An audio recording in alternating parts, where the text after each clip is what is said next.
Everybody, it's Doom, and we're back in the 3.5 Monster Manual, and we're on part 2 of the Manticore.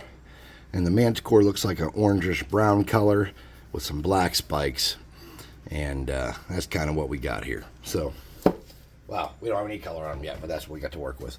Here's our Manticore. He's shiny. I used that damn paint that I keep saying I'm going to put away, but actually, you know what? It hasn't hurt me once, so maybe I won't quit using it. It's shiny in this portion, but when we get to the other parts and then get a clear coat on it, the shiny kind of goes away. So let's get him started. And what I want to do is I want to work him down with some layers of brown. And I know the base is going to be burnt umber, so I'm starting with burnt umber. We get some cardboard.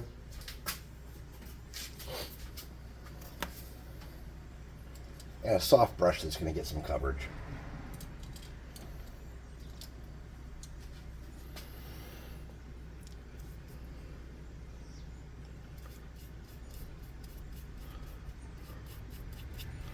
I'm just getting my brush wet so the paint flows nice. Not wet, but damp. Sweet. This tail could have used a little more super glue to sturdy it up on mine. If you haven't got to that point yet, maybe you should go back and make sure it's real sturdy. Because when you want to dry brush something, if it's real floppy, you don't get a good look with it.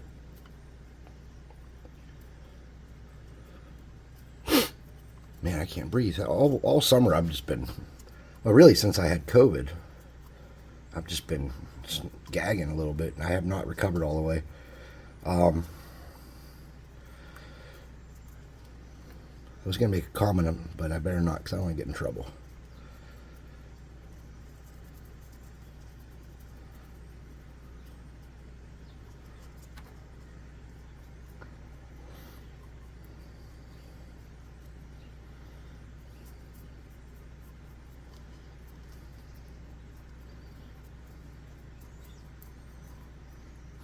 I love how nice and dark this paint dries too. It just real nice and dark, that burnt umber. For something that I buy in a big tube, a big, thing for really cheap, I'm happy with it. It's phenomenal. I can only sing the praises of a few craft paints, either because of how decent they seem to be or because of the color. A lot of craft paints, I'd be lying if I told you they were phenomenal for this kind of stuff. But I guess it just depends on the brand you buy and the day you buy it, because the consistency is not always the same, but sometimes it works out pretty good. Alright, so we got a pretty good base coat here. We got it on spikes and everything. Well, they're going to be black, so I guess it doesn't super matter right now, but I'm pretty happy with that. I'm going to wash my brush out and put my paint down.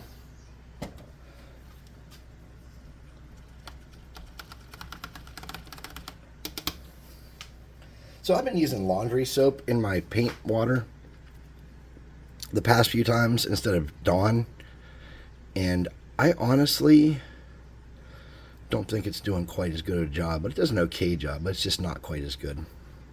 Alright, so we're going to hit him with the +2 hot air gun of burning.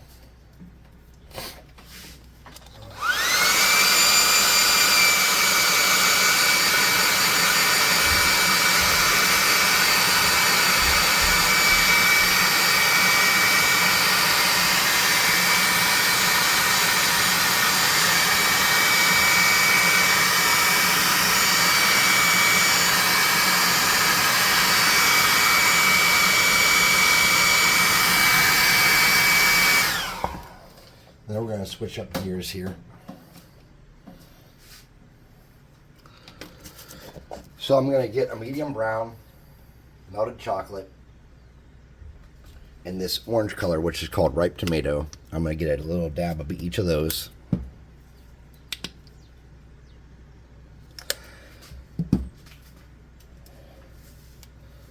And a very soft makeup brush.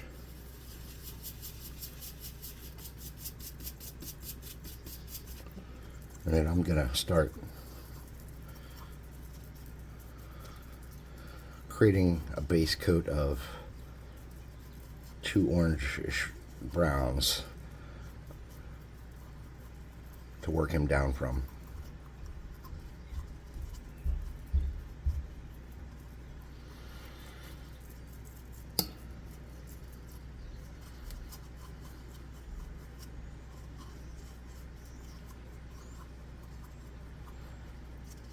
And there's my first one.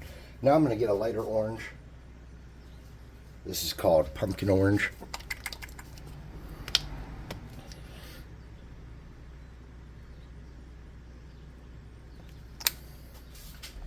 And I think I'm going to use this chestnut with that.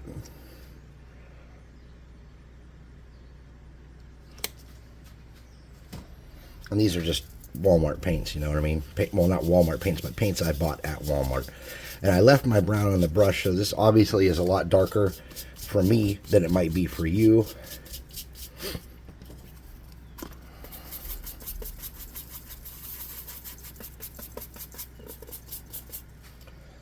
And once I see where I want it to be, my model is not dry all the way, I'm coming in and roughly hitting, not every single spot, but a little less than we did with the last color.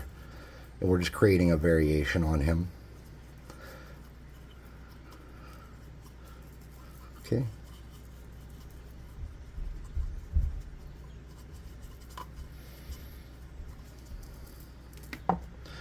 And I do want to hit him with the +2 hot air gun burning this time.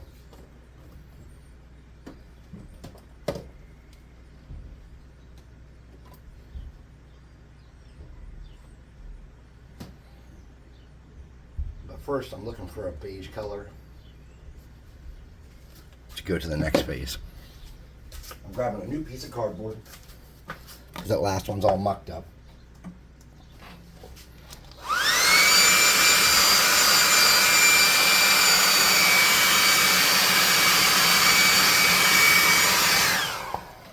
Cool. I'm going to throw that brush in the water. I'm going to get a smaller brush to work with now. So this is just another makeup brush from the Dollar Tree. I have absolutely fallen in love with these Dollar Tree makeup brushes for dry brushing. I am so pleased with their behavior and how they look. It's just, I'm very happy. So this is, if you're wondering, if you're following along, that was Territorial Beige and Jack-O-Lantern. And I'm going to leave some of that there so I can come back for it. And I'm wiping a lot of this off. And I'm going to come and hit the wings with a coat of that. I'm going to touch his back, his face. I don't know if I'm going to need more, so I left some there in case I have to come do some more. I'm going to hit his legs. And this is where you start to see that having the two different colors on the undertone or undercoat gives it more variation on its tone and the cracks you left behind, and it doesn't look as boring and plain.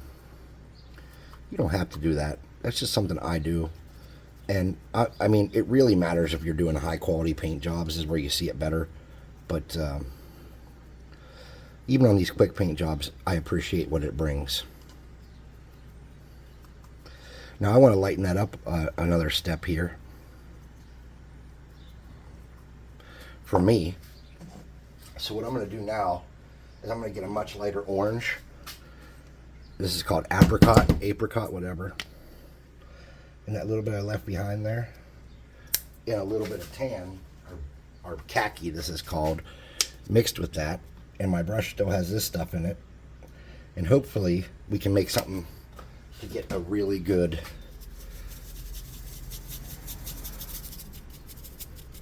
last chance kind of detail hit on him. So I'm wiping almost all that off at this point and leaving very little behind. I'm going to hit him with the +2 hot air gun just on the top because I'm not doing any of the under parts of him.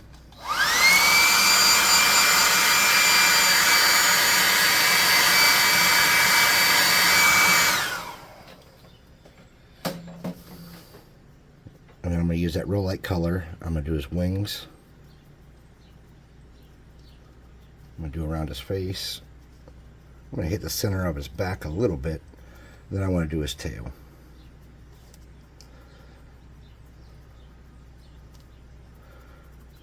And as you can see, I'm going to do a little bit of the upper parts of his shoulders and haunches.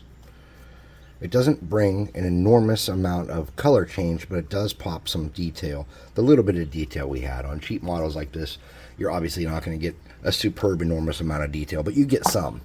So I'm going to just use that same piece of cardboard in case I need it for anything.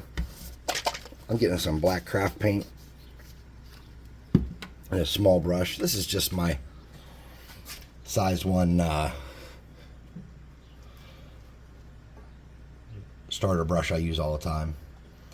And I'm going to paint these. I'm going to pull this one back into shape how I want it. I'm going to paint these up, these spikes. And I'm not going all the way down to his back. I'm coming kind of where the straight metal starts, okay?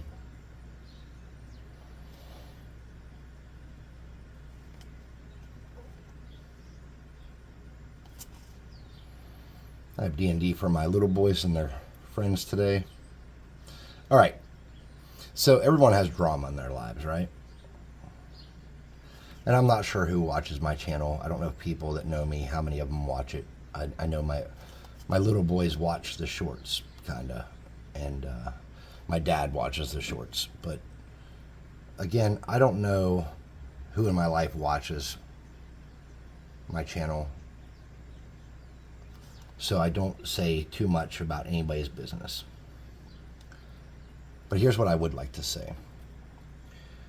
The 2 little boys that play D&D with my sons, my younger sons, I have older sons who are in their 20s. And their mother remarried a couple times after me, and her latest husband does not play D&D. She no longer plays D&D since we've been split up for, many, many years. 20 years probably. 18, 19, 20 years, something like that. I don't know. Long time.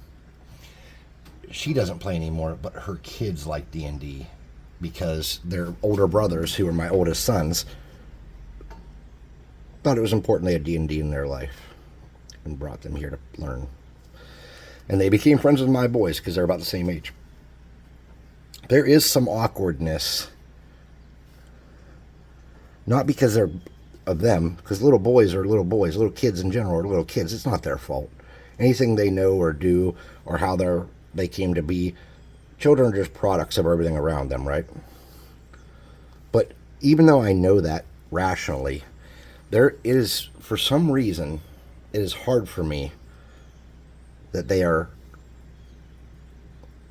in the situation being what it is. So, of course, like I've been told multiple times that their father is not a big part of their life. And we all know having your mother and your father in your life is just really important. Unless they're complete shitbirds that are doing damage. But if they're just kind of regular people, they need to be a big part of your life. They need to be involved in what you're doing. They need to, you know what I mean? That you need your parents. That's not a debate. You do. I'm going to get that brush Mrs. Doom bought me for my birthday because I keep forgetting to use it.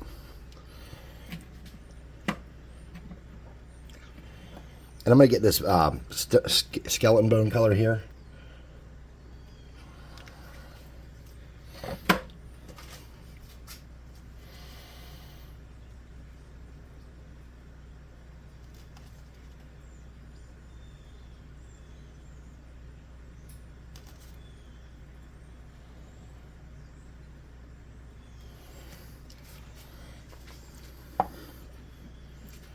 Let me get a little black.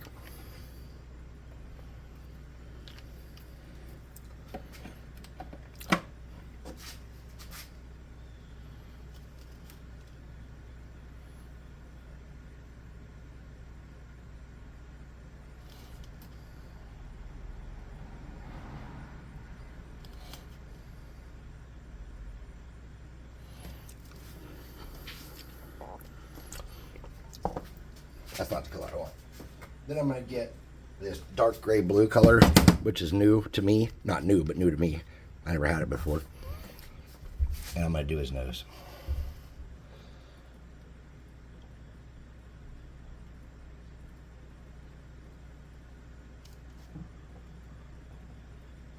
Okay.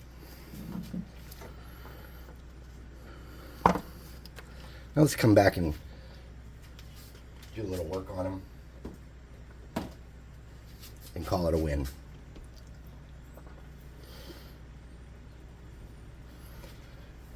Put my birthday brush from Mrs. Doom away. I love that brush, by the way. Now, we could go back and repaint his base, but I don't think we're really hurting anything here. So what I'm going to do is I'm going to get my my Doom brush. And I'm just going to dampen it up. And I'm going to come around and paint this black rim out here to cover up the orange that hit it with during dry brushes.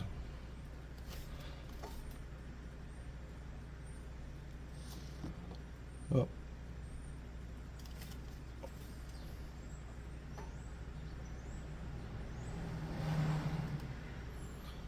And I am not doing a great job because I can't really see what I'm doing.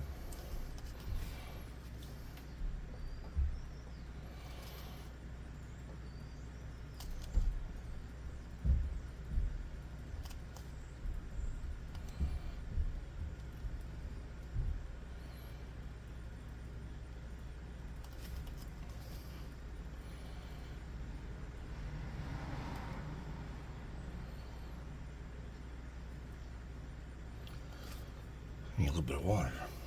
There we go. I'm just going to come around the outside, around the outside, around the outside.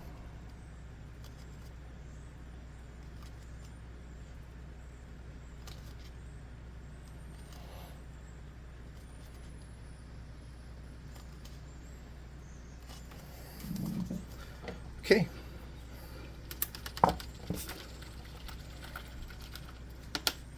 Now I still have some paint out that needs put away. And we need to dry that black ring off. Get some clear glue. And that'll be our next mission.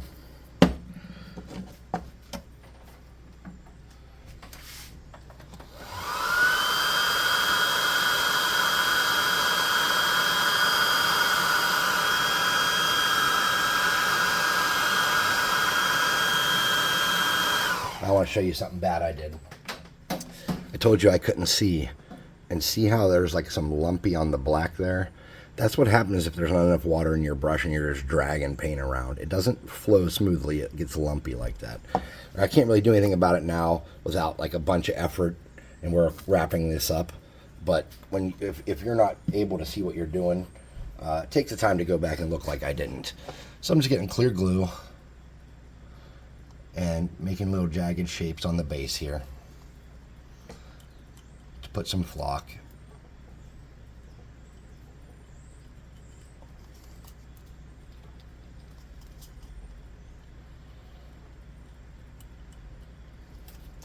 And all I'm really making sure I focus on is that I'm pushing the glue down into the little bit of texture on the base that we left from the baking soda.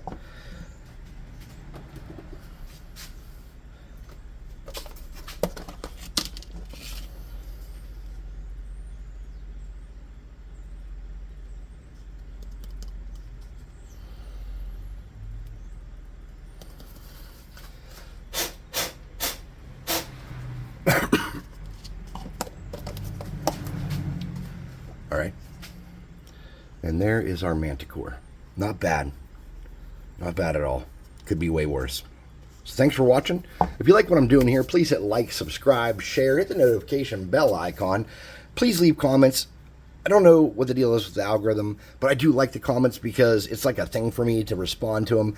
And some of them are interesting and some of them aren't. Like some people like talk about things that I'm interested in the comments or ask questions, and I do like that. The ones that are just kind of like, good job, I do appreciate this because I like positive feedback. I like any feedback. Like one time somebody sent me a message in the comment, hey, I made a dwarf doing this. Well, I went back and tried it to see if I could do it, and I could, and I liked it. And I didn't make a video on it. I just wanted to see, how they turned out. And it actually turned out really good. So I do like the comments. They mean a lot to me. I know you guys have said different things about the camera view. I don't know how to fix what's going on. Right now, I've had the least complaints about this camera view, so I'm using it still. But if somebody knows how to do a better camera view with my phone, tell me. I'll try it. I'm not immune to improving my situation. I'm still not going to edit videos. That's just not going to be a thing. So anyways, join the Discord. Come play some RPGs with us. Paint miniatures with us. Craft terrain with us. Show us the things you're working on. I play video games on there a good bit. Not a good bit, but sometimes. Mostly on the weekends. And we do have a thing called Adventure Paint that we don't really do that much anymore. And I'm trying to get back into it where I run an adventure and I have the dice and everything under the camera and we just kind of play. and while we're painting and stuff. And it used to be fun. We just, like I said, haven't done it for a long time. So I'm trying to get it going again, and I'd love for you guys to join us. That'd be super good. So thanks for watching, and I'll see you next time. Go buy some miniatures from the website, or I'll throw rocks at your house. Bye.